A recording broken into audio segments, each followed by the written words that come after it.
Hey, what's up, everybody? Welcome back to the Championship Leadership Podcast. And we got Ginger Zumaeta, currently in LA, I believe, from Texas, but it's kind of like me. Like, people ask me where I'm from. I'm like, well, I grew up in Wisconsin, so I kind of still claim that as my home, but I do live in Minnesota, kind of unfortunately, but a little rivalry there. So, but thanks for being here, Ginger. I appreciate it. Thanks so much for having me, Nate. I'm looking forward to this. Absolutely. First question I always like to start us off with, and I know you listened to an episode, so you might be ready for this one, but Championship Leadership Podcast. Championship Leadership's the name. So what comes to mind, or what does championship leadership mean to you when you hear this? Yeah, so I was thinking about this because there's so many different ways you can take it. But for me, I think championship leadership is a lot about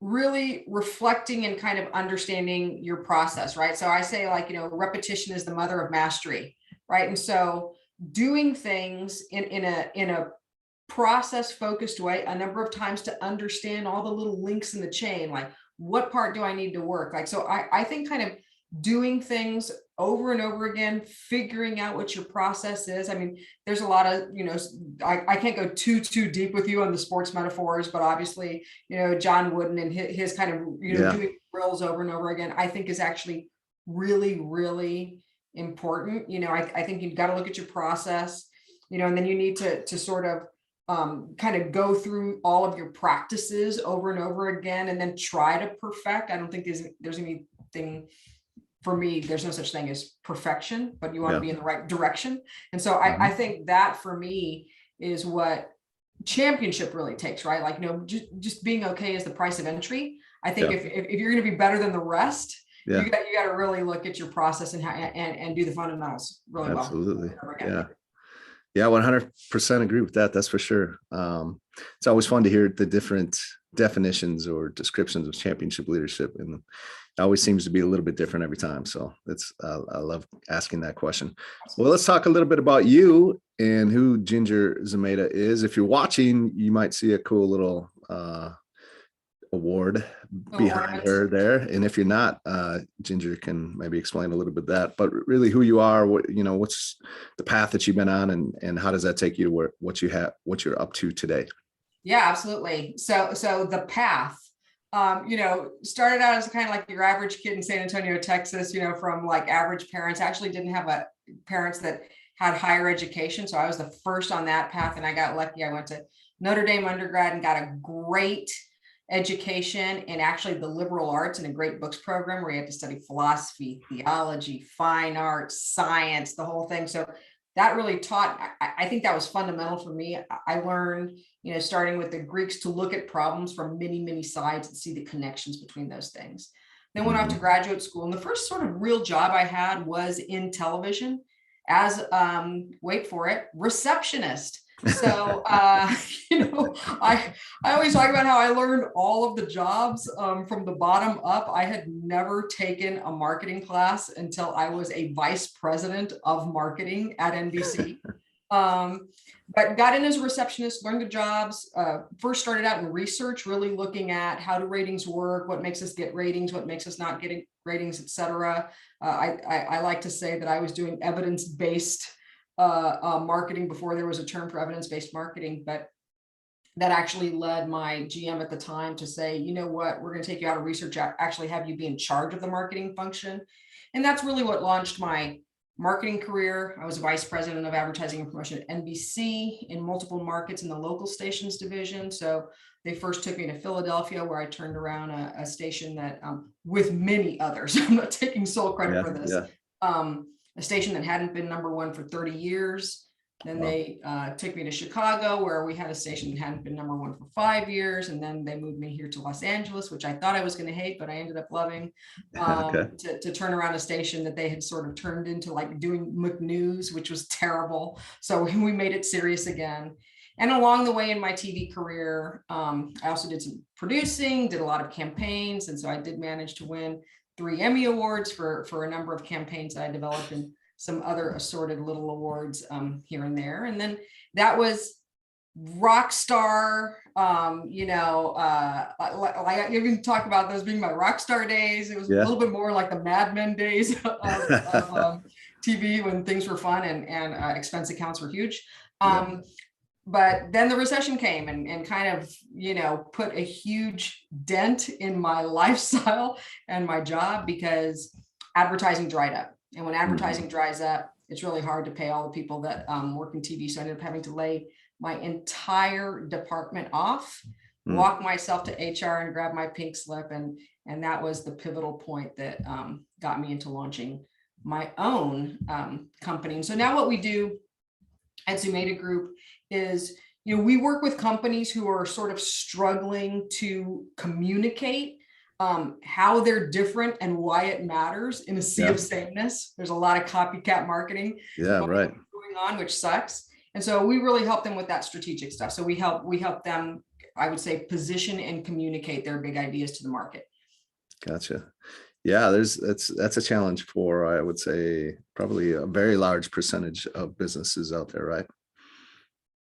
It absolutely is. I mean, some people don't even realize how big a challenge it is. A lot of people will come to us wanting originally to do, excuse me, they'll want us like, well, my website's not working, or I need help with social media, or, hey, can you help me with digital marketing? And a lot of the time that's just not the problem. I'm like, well, why do you think it's not working? It's like, well, we're not getting, as much traffic. And I'm like, you just keep asking the questions. And then what you really find out is that, they're doing this. Everyone starts everything with Google search. And so someone looks up like, marketing plan, and then they like paint by numbers or marketing plan and do all the things that everybody says to do, but aren't ending up with a different result, which is what they wanted in the first place. And so a lot of times we have to go back and go like, all right, let's just get clear with what you offer. First of all, is it even viable with the people that you think it's viable with? Is it big enough? Are you better than anybody? Because if you're not, then it's going to be hard. And so kind of doing those fundamentals to help them figure out what's the right value prop. And then most importantly, how to communicate it. So people go like, oh, I need that. Right. Yeah, absolutely. Well, let's shift gears just a little bit. And what maybe think of some of the championship leaders that have impacted you, coaches, mentors, whoever they might be. And always less a little bit about who it is specifically versus, what is it about them really that stands out as leaders. So yeah, I mean, for me, there's been so many along the way. Yeah. And, I'd be foolish not to mention my parents. I grew up in a little bit of a reversed household. My father was severely epileptic. My mother hustled her ass off to be the breadwinner of the family. But two things were so foundational for me. My father, even though he was mostly homebound because he couldn't drive, so he just hung, he hung out at home, was like books and more books. I mean, meanwhile, his mind was expanding. He had an insatiable curiosity about just about any topic, which I think was what made me sort of a lifetime learner.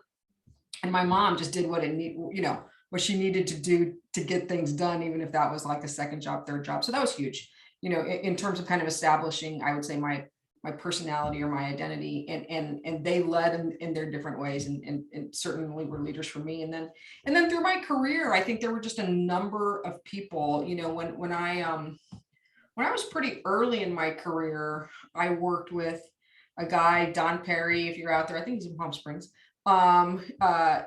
He actually realized early that I had pretty much maxed out what I could probably do in San Antonio, Texas. Like the only other job left was his. And he's like, I'm not going anywhere. So you might be done here, and really encouraged me to kind of like, what, even though you're a huge asset for us, it's probably time for bigger things for you. Sure. So I went to, so that's what got me into sort of the mothership of NBC. Okay.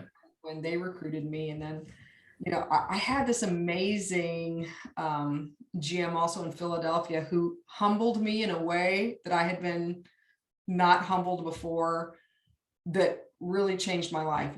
I went to Philly as sort of like a a young, hot shot, the young, I was a VP at like 31, like youngest person on the executive team. And, I was just so unselfconsciously kind of arrogant.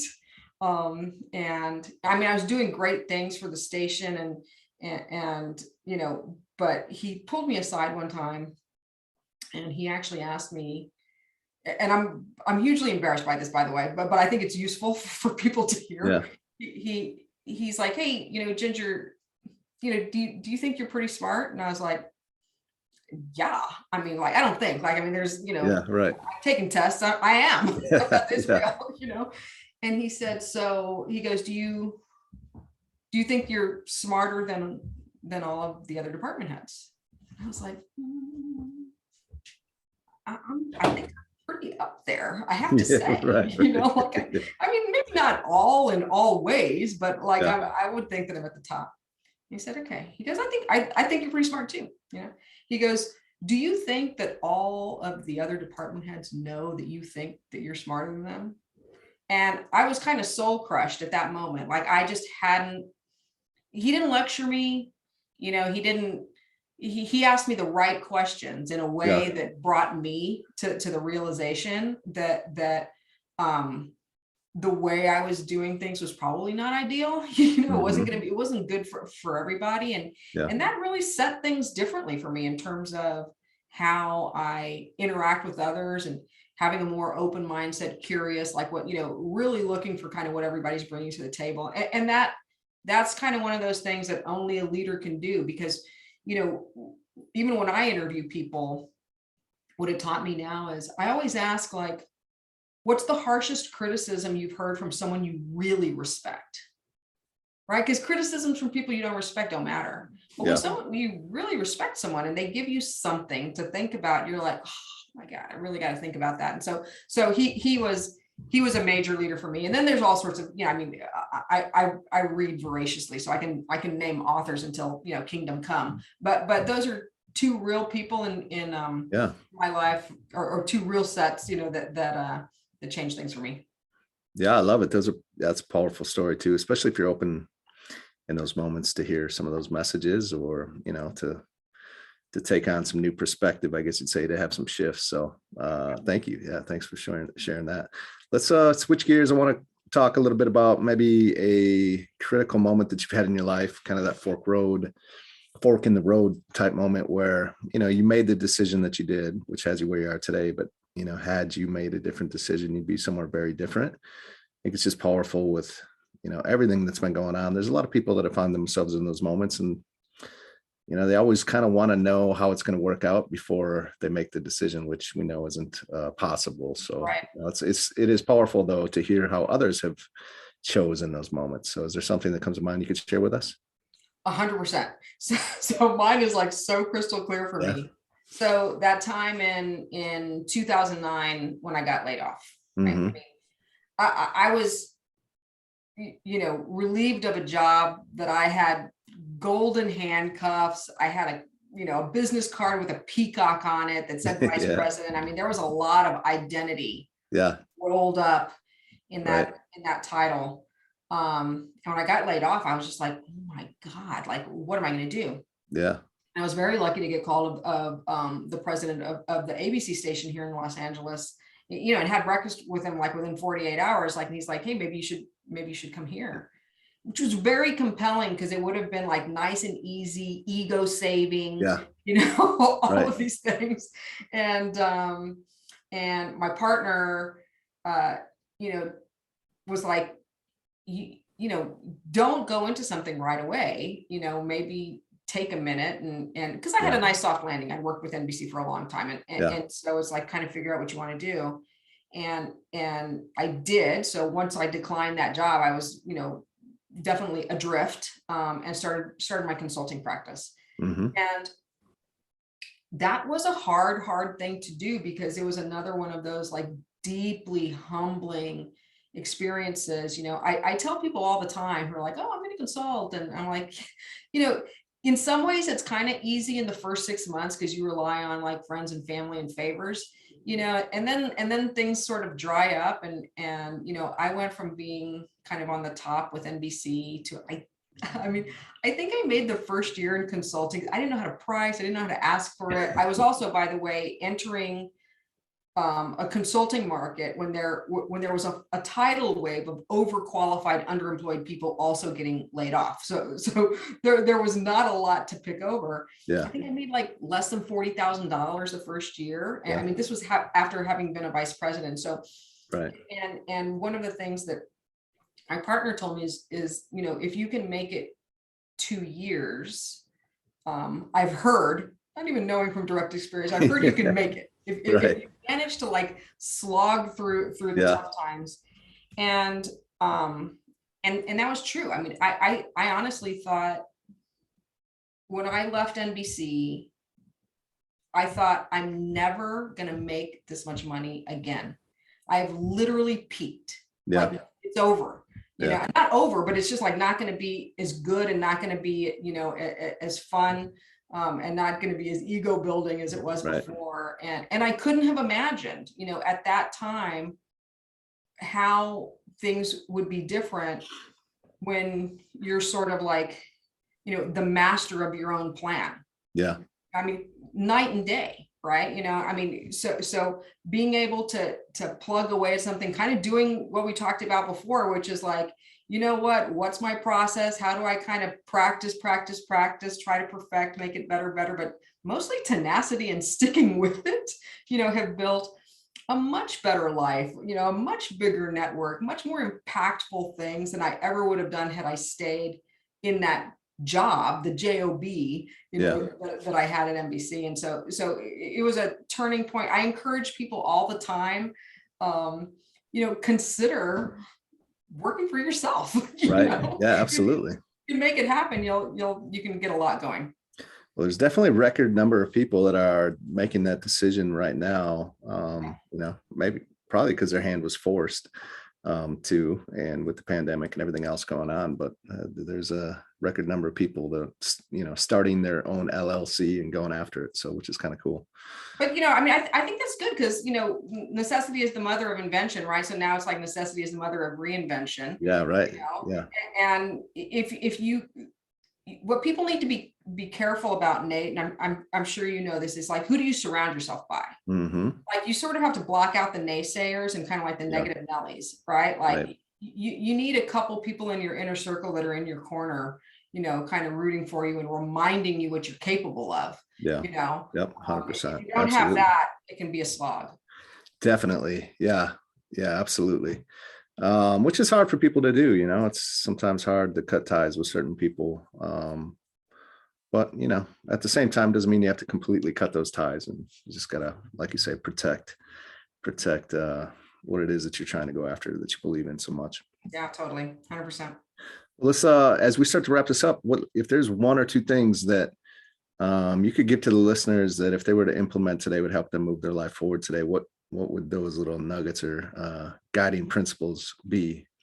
One thing that I think is magic, and I can't figure out like if there's some secret voodoo behind it or what, is write down what you want in a journal. Right. Before I won my first Emmy, I actually I cut out a picture from a magazine of an Emmy and I pasted it into my journal. I was like, someday I want one of these. And for me, everything that I have ever put in my journal, that is something I want, that's realistic and, and that I care about. I've managed to make my way there. Sometimes it's taken longer than I expected. Sometimes it takes a lot shorter than I expected. But if you don't have intention, you're just not going to get anything. So, I think that's my biggest one is name it. Name what you want and write it down at least. And then if you want to go the next level, start figuring, reverse engineering, like, well, what are some of the minimum things that would have to happen? You know why I didn't win an Emmy sooner? I never applied. Yeah. That helps. Right. So, step one. so be intentional about what you want is one big. Yeah, absolutely. Well, I appreciate you being here today. This has been a great conversation. What are a few ways that we could find out more about what is it, Zumaeta Marketing? Zumaeta Group.